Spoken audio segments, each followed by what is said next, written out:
بسم الله الرحمن الرحيم. الحمد لله رب العالمين، وأصلي وأسلم على أشرف الأنبياء والمرسلين نبينا محمد وعلى آله وعلى أصحابه وعلى من سار على نهجهم إلى يوم الدين. أما بعد، فحياكم الله وبياكم، وأسأل الله لنا جميعا العلم النافع والعمل الصالح، وأسأل الله عز وجل التقى والهدى والعفاف والغنى. أيها الإخوة طلاب العلم، رفع الله قدركم.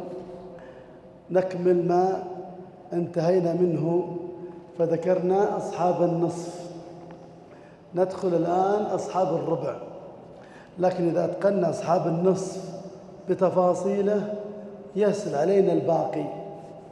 مهم جدا أن نحفظ الشروط، مهمة جدا، كررها عدة مرات، اكتب.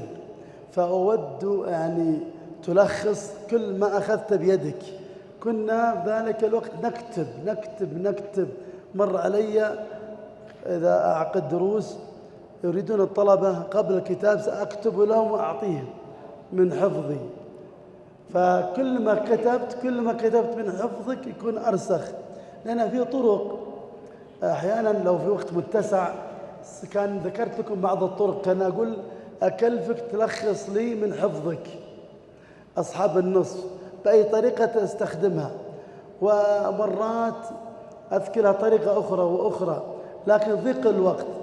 لكن أنت وقت الإجازة راجع مرة مرتين 3 4 كتاب عندك القسم التدريبات تحلها. الآن مطالب بالكتاب تحل أصحاب النصف والربع والثمن وأصحاب الثلثين، سنأخذه إن شاء الله اليوم. فكل ما تأخذ كنت تحل الآن فتتدرب عليه. لو بس اكتب بالقلم الرصاص، لو إذا أخطأت نصحح لك. بعد سنذكر أصحاب الربع وأصحاب الثمن. بعدها هناك تحدي سأذكر لكم إن شاء الله، في مثلا أذكر لك الآن أصحاب الثلثين، سأشرح لك في خلال دقيقة يرحمك الله. أصحاب النصف ما شاء الله أخذنا ساعتين يمكن. بس أصحاب الثلثين هم 4 أصناف، أصحاب النصف 5. لكن بيني وبينكم تحدي، فإذا تجاوزت الدقيقة أبد لكم كل واحد مني هدية. دائما أقول فتاوى شيخ الإسلام ابن تيمية لكل واحد، تدرون 37 مجلد وهك تروح أنا أبد ولا يمكن إذا تجاوزت الدقيقة. لكن متى هذا؟ بعد ما أنتهي من أصحاب الربع والنصف. خليكم معي الآن في أصحاب الربع والنصف، ثم ننتقل إلى التحدي. إن تجاوزت ودي الساعة بالدقيقة، تجاوزت دقيقة وثانية اكتب أساميكم وسيصل لكم الكتاب. 37 مجلد إن شاء الله. على أصحاب الثلثين نخلص أصحاب الربع وأصحاب الثمن، نجي لأصحاب الثلثين دقيقة واحدة. فالأمر سهل إن شاء الله، وبيني وبينكم تحدي، بس أسأل الله الإعانة والتوفيق. ربع ثانية لا تشغلني، ترى بأكرر في الشرح ويمكن أنام شوي وأخلص إن شاء الله. وإذا عاد الله يستر ذاك الوقت. طيب، أصحاب الربع صنفان: الزوج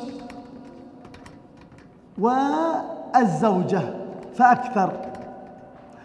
الزوج يأخذ الربع بشرط وجود الفرع الوارث. إذا وجد الفرع وارث زوج وابن، الزوج الربع والابن الباقي. الزوجة تأخذ الربع بشرط عدم الفرع الوارث. مثلا زوجة وأخ شقيق، الزوجة عدم الفرع الوارث أخذت الربع، الأخ الشقيق أخذ الباقي. عملية سهلة. طيب أصحاب الثمن هي الزوجة فأكثر، تأخذ الثمن بشرط واحد: وجود الفرع الوارث. مثاله زوجة وابن. الزوجة تأخذ الثمن وجود الفرع الوارث، الابن يأخذ الباقي. انتهينا منها. لكن سأذكر لكم طريقة وتستخرجون منها قاعدة. شوفوا، عندي جدول هنا، هذا الزوج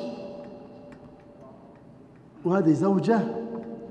مو بقسم التركة الآن أنا، لا، زوج هذا ذكر والزوجة أنثى. طيب ميراث الزوج، ميراثهم الزوج يأخذ النصف ويأخذ الربع، الزوجة تأخذ الربع وتأخذ الثمن. الزوج يأخذ النصف والزوجة تأخذ الربع بشرط عدم الفرع الوارث. طيب الزوج يأخذ الربع أو الزوجة تأخذ الثمن بشرط وجود الفرع الوارث. أنتم تأملوا هذا، تطلعوا لي قاعدتين. لو طلعت لك أنا قاعدة ستذكر يعني القاعدة الأخرى. هذا الشروط. هذا الزوج ذكر، لاحظ ذكر، والزوجة أنثى. الزوج أخذ النصف وجود الفرع عدم الفرع الوارث، إذن الزوجة تأخذ الربع عدم الفرع الوارث. مش تلاحظون؟ أيوة ظهر. ها الشيخ الزوجة تأخذ نسبة يا عيني عليك، هذا قاعدة واحد. الزوجة تأخذ نصف ما يأخذه الزوج.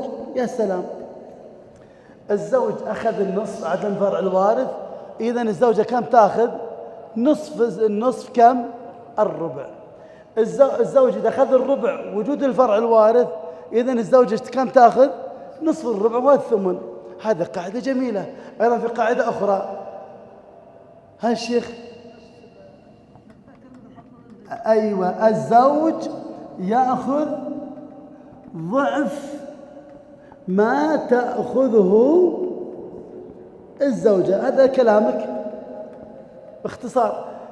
الزوجة تأخذ الربع عدم الفرع الوارث، إذن الزوج يأخذ ضعف الربع وهو النصف. للذكر مثل حظ الأنثيين. الزوجة تأخذ الثمن وجود الفرع الوارث، إذن الزوج يأخذ ضعف الثمن وهو الربع. إذن أصحاب الربع وهم الزوج والزوجة، وأصحاب الثمن الزوجات فقط. تأخذ الثمن وجود الفرع الوارث. من يقسم لي هذه المسألة؟ إذا انتهينا من الدرس سنعطيكم أمثلة. لو في وقت أنا كنت أستخدمك هكذا، اللي كرر لي 4 مرات الأول أيضا لها جائزة، لكن على التوالي. فلا بد الأول على التوالي. إن بقى وقت طيب، لكن الآن من يقسم لي هذه المسألة الآن؟ بسم الله. طيب، مات شخص عن زوج وبنت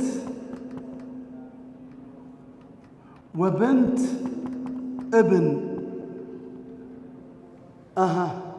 سهلة هذه، من يستطيع يحل لي وحده؟ ها الشيخ؟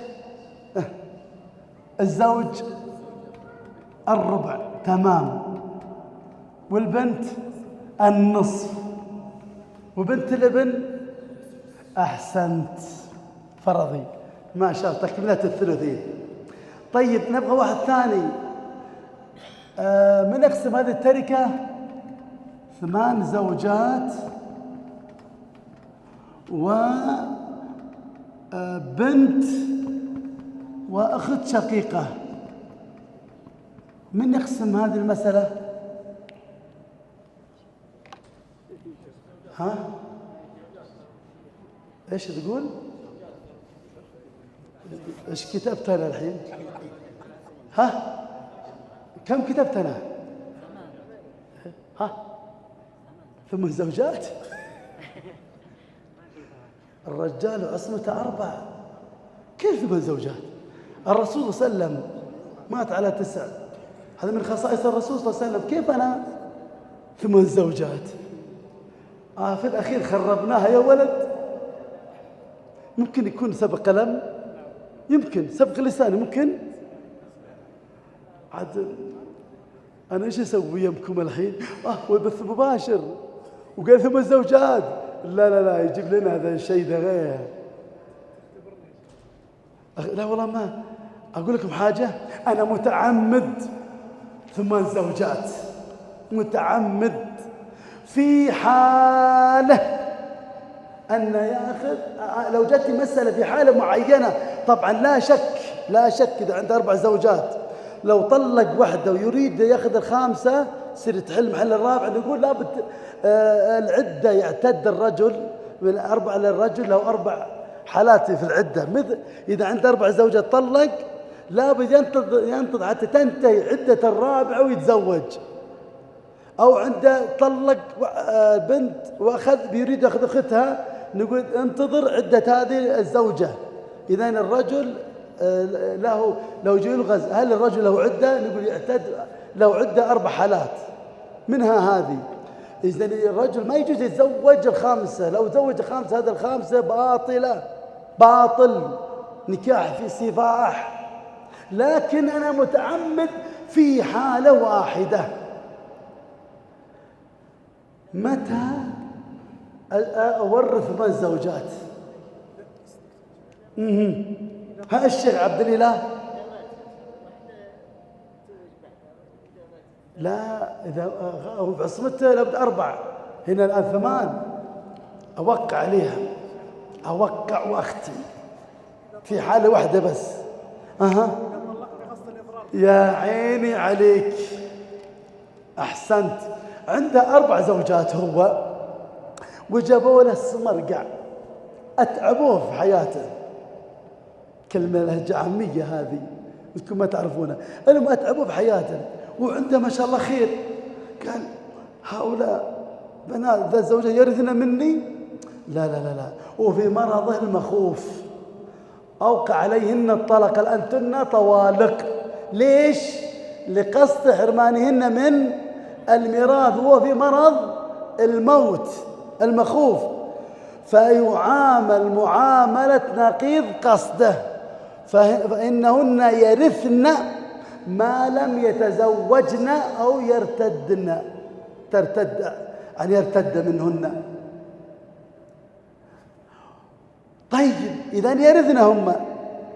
بعد فترة ما مات، اشتهى الزواج فتزوج 4 ثم مات عليهن. إذن 4 اللي تزوجهن هي زوجاته يرثن منه، وال4 الأول يرثن لأن طلقهن لأجل حرمانهن من الميراث. في هذه الحالة نورث 8 زوجات. أما في غيرها فلا، ما يجوز الإنسان يتزوج فوق 4. نعم.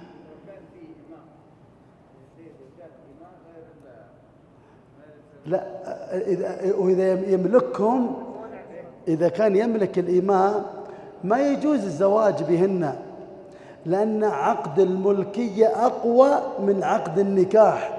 ممكن يطأهن عند 100 من الإماء له أن يطأهن يتسرى بهن، لأن يملك كما يملك السيارة، لكن ما يتزوجهن. السيد ما يتزوج أمته، لأن عقد الملكية أقوى من عقد النكاح. لكن متى يتزوجهن؟ إذا طلقهن، إذا اعتقهن ثم تزوجهن، كما فعل الرسول صلى الله عليه وسلم. إيش؟ إذا تسرى بها صارت أم ولد. بس يا ليتك ما جبت لي هذا، لأن عندي لغز. بس بعد شوف أجله. صارت هي أم ولد. الولد في كلام ما بيقول لأن في جواب لسؤالي. خلي بس جميل ما شاء الله عليك، بس أجل كلامك بعد قليل.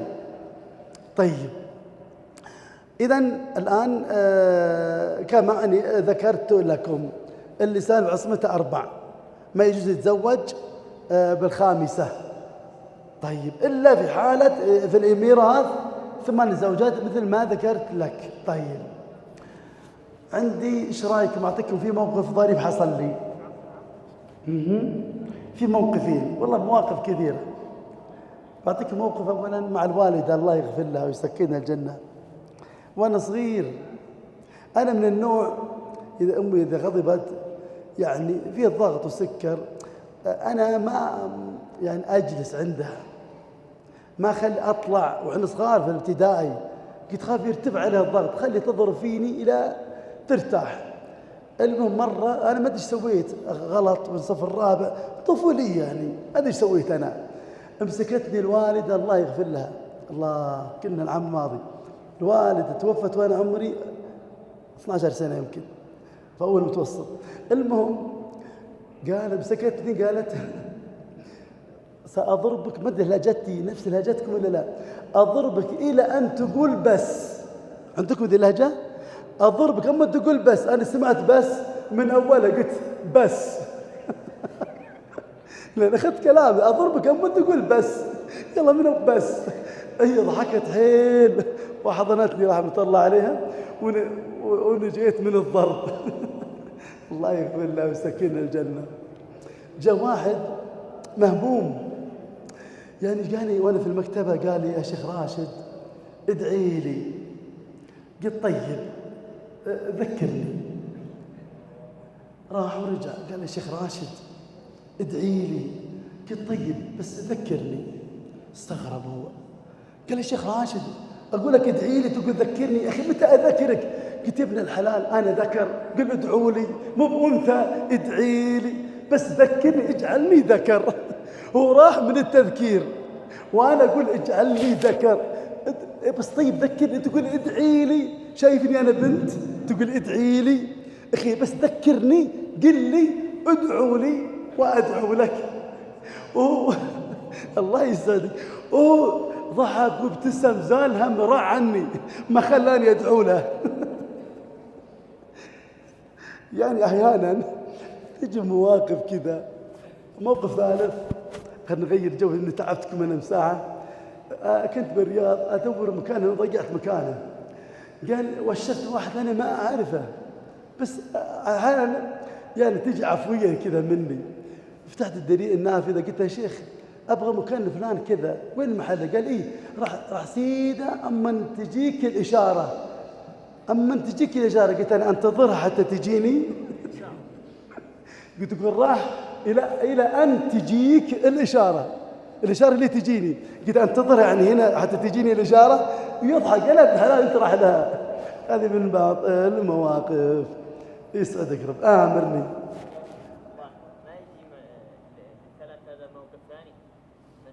ممكن أنه ذهب إلى مكان كأن فيها الهلاك، مظنة الهلاك، ثم اشترك مع نساء الأربع، ثم رجع إلى بلد، يعني مكث سنوات يبحث عنها طويلة، ثم تزوج 4، بعد مدة رجع ثم وجدهن. ممكن أحتاج أتأملها عشان لابد أتأمل هذه. وفي نقطة أخرى بعد ما حبيت أذكرها، لكن الفقهاء ذكروا اللي ذكرت لك. الله يرضى عليك ما شاء الله عليك. طيب يا مشايخ نيجي الآن وقت التحدي. خلصنا احنا أصحاب الربع والثمن، نشتغل أصحاب الثلثين، وبعدين بعطيكم موقف أيضا مع الشيخ عبد الله بن غديان في فوائد نفائس حقيقة إن شاء، والشيخ ابن عثيمين خليه بكرة بإذن الله. طيب يلا من يعد الساعة؟ أبي لا بالساعة بالثواني، ما عندكم الجوالات؟ كيف؟ لا راحت علينا الحين تشوفونه كذا ها، بس يعني إذا ببدأ 10 إذن 10 ولا ما في ساعة عندك بالثواني؟ ها أبشر يبي فتاوى شيخ الإسلام تيمية يقول لي أبشر طيب كلكم تشوفون. إذا بدأت طيب يلا لحظات، ترى بكرر وبأنام، ما أتجاوز الدقيقة يا رب. ابدأ. بسم الله الرحمن الرحيم. أيها الأحبة، أصحاب الثلثين هم شفت كررت، هم بنام شوي. أصحاب الثلثين هم أصحاب النصف عدا الزوج، وبدل الانفراد التعدد، ونفس الحالات. انتهى الدرس. كم خذت؟ 25 ثانية، الحمد لله. نفس الحالات. لا، نفس الحالات. ارجع لها إلى أصحاب النصف، شرحت لك الأدلة. ناظر الآن أشرح لك وأنتم تجاوبون لي. أصحاب الثلثين هم أصحاب النصف. أصحاب النصف كم؟ 5 عدا الزوج. كم صاروا؟ 4. وبدل الانفراد التعدد. إذن نشوف الآن، أشرح الشرح الحين. الحمد لله ضمنت الفتاوى شيخ الإسلام ابن تيمية من أروع ما يمكن. أنا شريت وأنا طالب، شريت المكتبة بالأقساط. أحب كلام ابن تيمية رحمه الله. يا الله كنت أعلمهم. هذا عن الآن أصحاب النصف، وأنا أصحاب الثلثين. أصحاب النصف قلنا الزوج نلغيه، نجي الواحد البنت، 2 بنت الابن، 3 الأخت الشقيقة، 4 الأخت لأب. قلت أصحاب الثلثين هم أصحاب النصف عدا الزوج، وبدل الانفراد التعدد. إذن ماذا أقول؟ 1 البنات. بنت الابن ايش أقول؟ بنات الابن. الأخت الشقيقة ايش أقول؟ الأخوات الشقائق. والأخت لأب أقول الأخوات لأب. وأقل الجمع عند الفرضيين 2، يعني 2 فأكثر، بنت ابن فأكثر. نجي الآن البنات يرثنا الثلثين بكم شرط؟ نفس الحركة هنا بشرطين. البنت ترث بشرطين، الانفراد وعدم المعصب. إذن الثلثين البنات التعدد وعدم المعصب. بنت الابن ترث النصف ب3 شروط: الانفراد، عدم المعصب، عدم الفرع الوارث الأعلى منها. بنات الابن ايش نقول؟ ب3 شروط: التعدد، عدم المعصب، عدم الفرع الوارث الأعلى منهن. يا سلام. إذا وجد الفرع الوارث الأعلى منهن كم يخلو من حالة؟ من 3 حالات. إن كان ذكر يسقطن، وإن كان أنثى وارث النصف يأخذن السدس تكملة الثلثين. إذا كنا 2 فأكثر يسقطن إلا مع وجود المعصب، وهو أخوهن أو ابن عمهن أو الأنزل منها إن احتجنا إليه. نفس الحركات اللي تعبتكم أنا مساعة في المغرب العصر، ريحتكم الآن. نجي الآن الأخوات الشقائق. الأخوات الشقائق يرثنا الثلثين ب4 شروط: التعدد، عدم المعصب، عدم الفرع الوارث، عدم الأصل الوارث من الذكور. إذا وجد الفرع الوارث كم يخلو من حالة؟ حالة إن كان ذكر يسقطن، إن كان أنثى فأكثر تأخذ الباقي تعصيبا مع الغير. كذلك الأخوات لأب. الأخوات لأب مع وجود الفرع الوارث كم يخلو من حالة؟ حالتين، لأنها مختلف. طيب إذا كان الأخوات لأب مع الأشقة والشقاق كم يخلو من حالة؟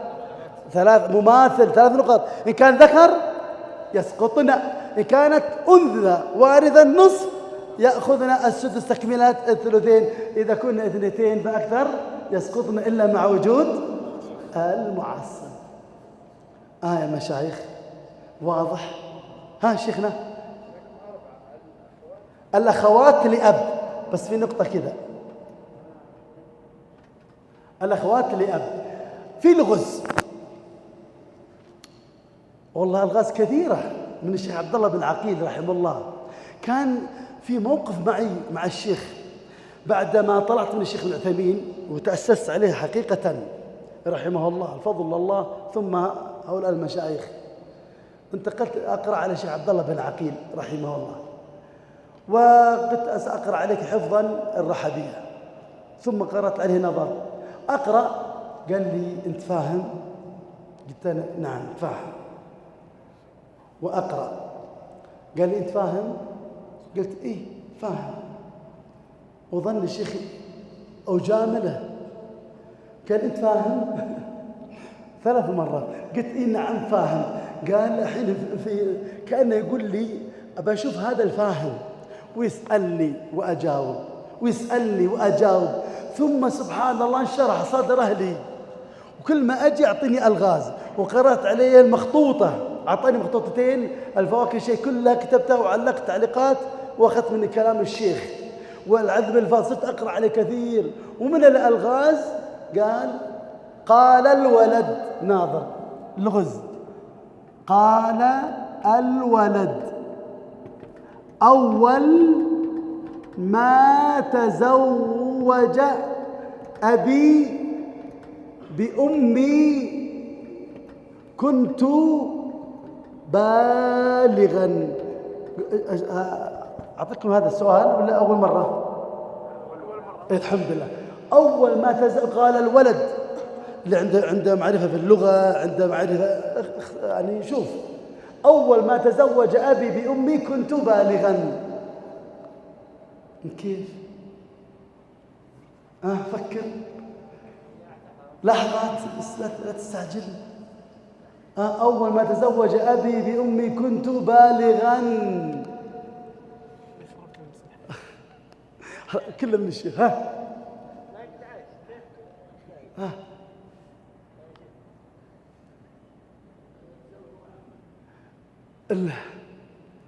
أول ما تزوج أبي بأمي كنت بالغا.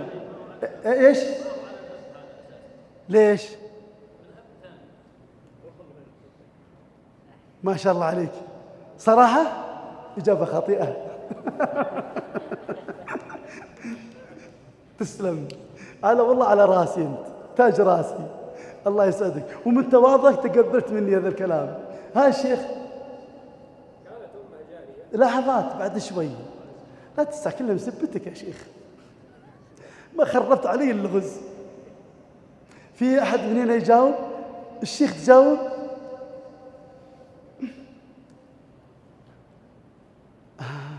من اللي جاوب؟ لا الشيخ قبل واحد قبله. أنت جاب إجابة صحيحة، والشيخ إيش هو؟ أيوة، هذا السيد عنده أمه فتسرى به فأنجب هذا الولد حر تبع لأبيه، لكن هي تسمى هذه أم الولد، أمهات الأولاد. الآن ما يجوز بيعها. بعد ما بلغ عمره 15 سنة أعتقها ثم تزوج. أول ما تزوج أبي بأمي كنت بالغا. كله منك السبب. خربت عليك. في لغز ولا نحل مسائل. يلا الآن تحلون عندي، تجاوبون يعني بكتابكم أو بورقة. أصحح. طيب كم باقي على الصلاة باليوم؟ بنريحكم ما شاء الله قطعنا شوط. تقريبا 40 دقيقة. باقي 40 37 بنريح قبل الصلاة. إذا باقي ربع ساعة بنوقف ترتاحون، لأن تعبناكم اليوم. أنا خفت ما أنتهي بس الحمد لله. طيب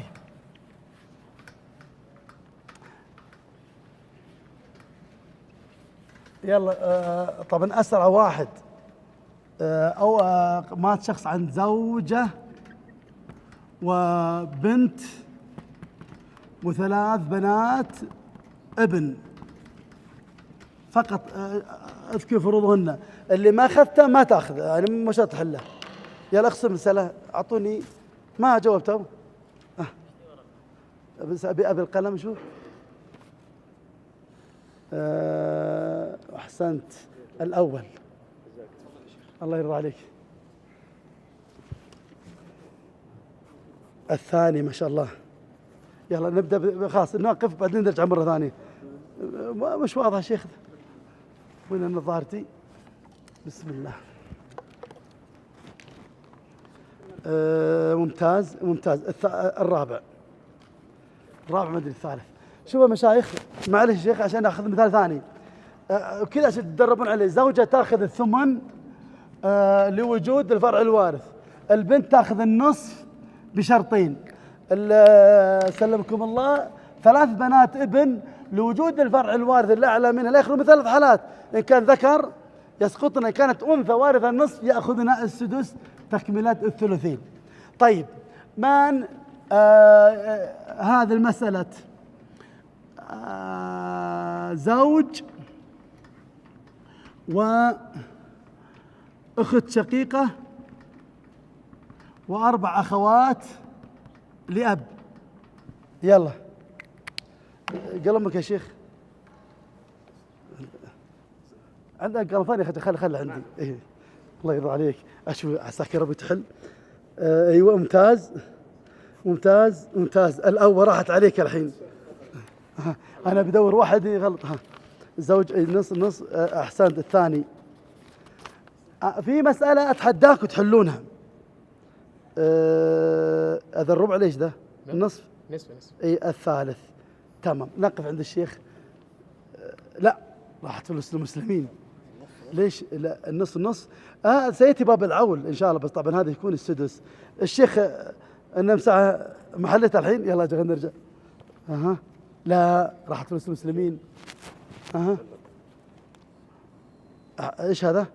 نص. ايوه الرابع ظهر. طيب يا مشايخ اتحداكم لا تستعجلون. يلا نغير بعض الطرق. هنا عندي كم؟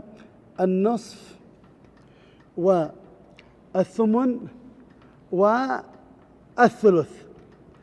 أنا أعطيتك الفرض، دور لي من الذي يرث في هذه المسألة، النصف والثمن والثلث.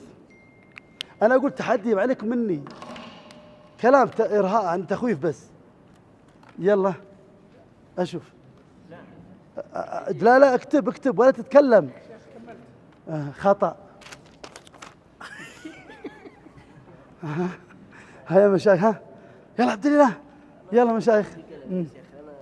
فكر أصحب راسك. خطأ. خطأ. يلا بسرعة. خطأ. خطأ. ما عليك مني، أنا صح، أنا المسؤول عن خطأي. وإذا ما طلع هذا أنا أحاسب عليه. ما كملت يا شيخ؟ ما كملت، كمل لي. شوف وين يا شيخ، وينها؟ خطأ. أي نعم خطأ. كذا ولا بلاش؟ أكيد خطأ. أتحداكم. خطأ. شو ضحكاتكم دوم. اللي جاوب في عندي في واحد معطينا هدية، اللي لقم الحلو من علم النحوي. وين اللي فوق؟ اللي فوق خطأ. وين كتبت هذه؟ خطأ. في شيء ثاني؟ خلاص؟ يا مشايخ نشوف اللي كتبوا عن بعد، وانتم ايش كتبتم؟ اي انت خطأ. عن يمينك. لا اللي ثاني وبنت. خطأ. كلكم خطأ. الله يسعدك. ايوه. اخت الشقيقه زوجة اخت. نعم عن اخت الشقيقة. خطأ. شوفوا يا جماعة اعطيكم اللي كتبتوه.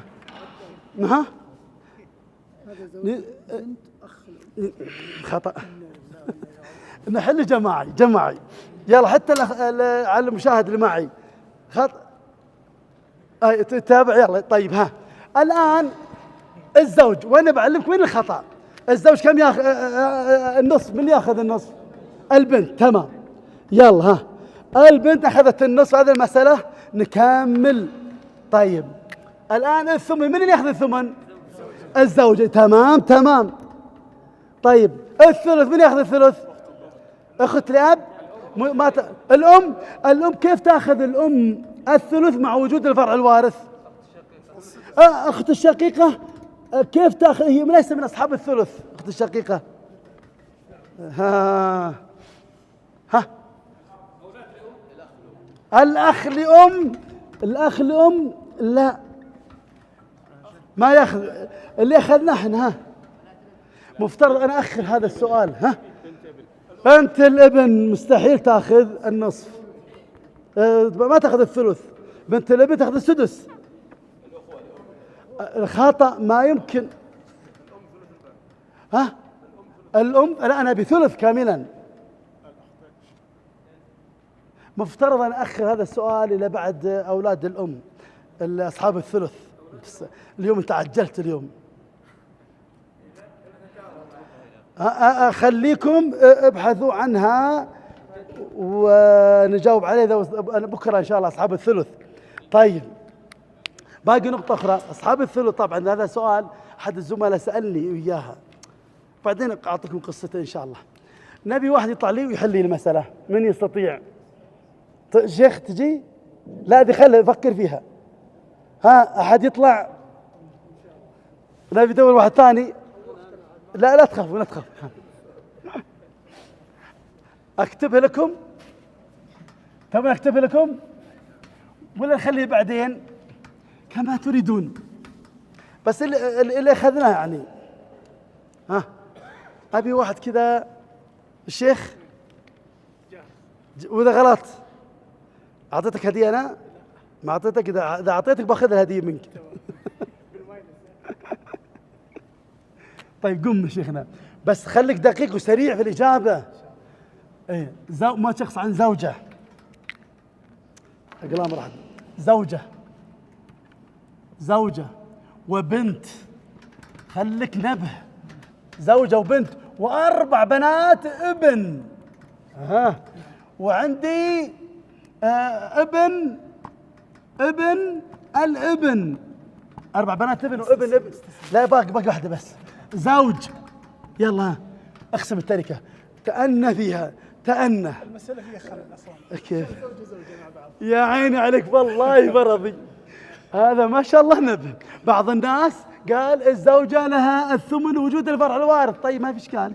البنت لها النصف، ب4 بنات لها السدس. آخر شيء قال الزوج له الربع. قلت يا ابن الحلال من اللي ما تحققت الأركان الإرث.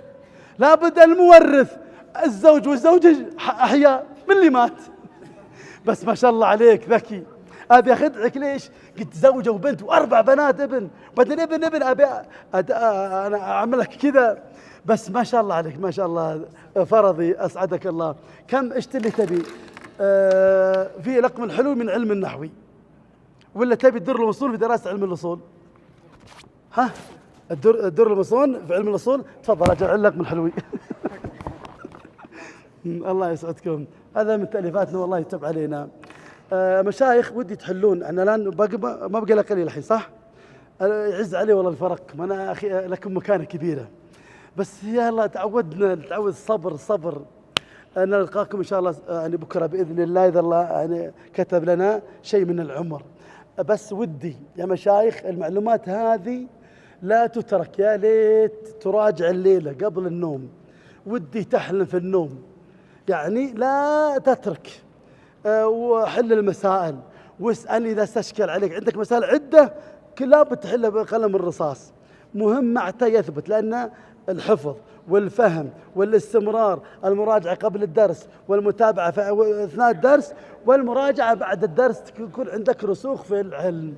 أبغاك وانت تنام يعني تحلم بالنصف ربع ثمن ثلثين، لأن هذا صار لي موقف صراحة. ممكن تسأل زميلك، يعني إذا جاتك الزوجة تبي شيء معين، قلت طال عمرك امسكي هذا الكتاب يلا اسأليني. تقول جيب لنا أغراض البيت، طال عمرك اسأليني خلي الأغراض بعدين. كنت تبي تسألك تبي تروح برا، أنت عطها قل اسأليني عشان تجلس ترتاح وتتخلص من الموضوع أغراض البيت. بس الوقت ضاق ولا ودي أعطيكم المواقف.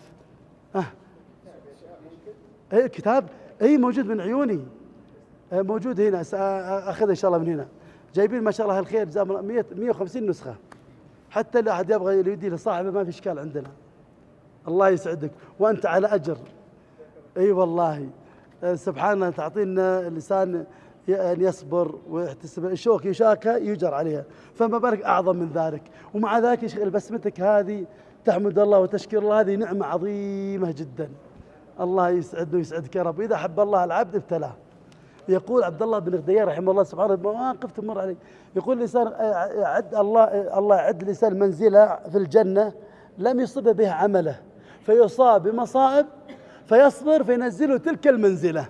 ثم ذكر حديث، أسأل الله أن يجمعنا وإياكم في جنات رحمته. الله يبارك. إيش هو لغز العصر؟ بنت فكروا فيها، فكروا في كذا. بس أعطيكم اللغز صعب. مات شخص عن زوجة، وهذا من أسئلة الثانية الشيخ عبد الله بن غدير بن عقيل، وسأل قضاة وطلاب العلم، بس أبشركم أنا أجبت الحمد لله. زوجة وأخ للزوجة وأخ شقيق للميت، أخ شقيق تقي حر مسلم، عند الميراث ورث الزوجة وأخ للزوجة. أما أخ الميت الشقيق لم يرث، يرث لكن يرث عليه أن يبكي عليه، لكن الميراث لا. فكيف؟ فكروا فيها أيضا، أعيدها إن شاء الله بعدين لكم. ولا يهمك الشيخ. زوجة وأخ للزوجة وأخ شقيق للميت، عند الميراث ورثت الزوجة أنا، وأخ للزوجة كذلك ورثته. أم أخ الشقيق للميت لم يرث شيئا، كيف يكون؟ تقي ما يقتل، شقيق تقي حر مسلم، مع ذاك الميراث من ورثه.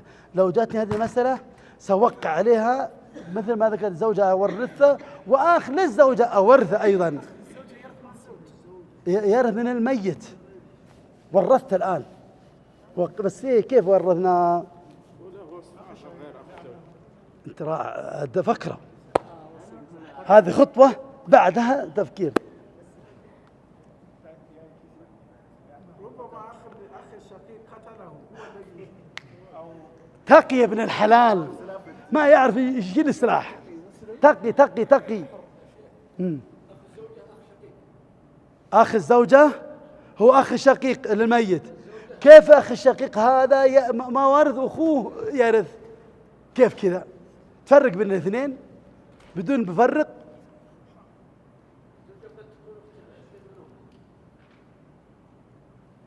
لا ليش ما يرث الآن هذا؟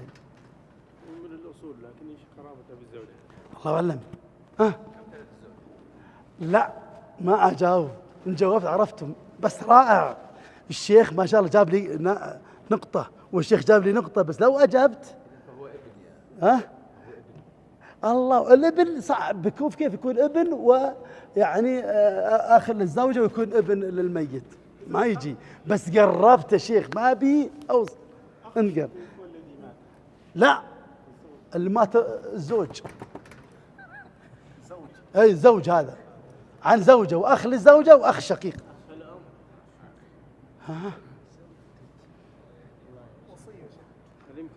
صراع. الوصية ما يدخل، لا مش وصية. أو جد لكن قربت وخلي وطلعها. هذا سألني شيخ عبد الله بن عقيل، أذكر الساعة 1:30 يعني بابا شيخ خلاص بنمشي، وأنا أفكر راح الوقت خلاص ننصرف نجي العصر. طلعت أنا بالسيارة وأنا أفكر، يعني حتى الطريق ما شفتها عدل، وأنا في أثناء الطريق عرفت الحل. المفترض مني أنتظر إلى الساعة 4 وأجاوب، لكن ما تحملت صراحة. اتصلت على الشيخ على طول عمره، الشيخ ذاك الوقت يمكن 95 سنة، كبير الشيخ، المفروض يعني راح حتى الوقت ذا، واتصل عليه واقول الشيخ عرفت الإجابة. قال إيش هي؟ وأعلمه بالإجابة. عاد ما شاء الله خلق وأدب وعلم، يعطيك كلمات قال لله يدرك ما شاء الله، ويعطيك كلمات محفزة ترفع من معنوياتي. فقلت جزاه الله خير. بعدين أرجع لنفسي، يا ولد اتصلت عليه وقت الظهر وقت راحته، ليس من أدب الطالب العلم، لكن مقابل الشيخ ما نهرني ولا زجرني بل أثنى علي، جزاه الله خير. فأجبت الحمد لله، لكن ما قدرت أتحمل صراحة إلى 4 ساعتين، والساعة كم فيها من دقيقة، يو كيف أوصل؟ واتصلنا عليه. الرقم مسجل. ها؟ الرقم مسجل كلهم بتجابون أنا بقفل جوالي اليوم كله يرن. لا اختصرت عليك. أنتم أنا قلت حق الشيخ إن الله يهديه موقف ظريف مع الشيخ، بس أنتم كيف جلستوا؟ ترى أنا بريحكم بس أنتم جلستوا. جمعية الدعوة والإرشاد وتوعية الجاليات بأبها، بالدعوة نحيا.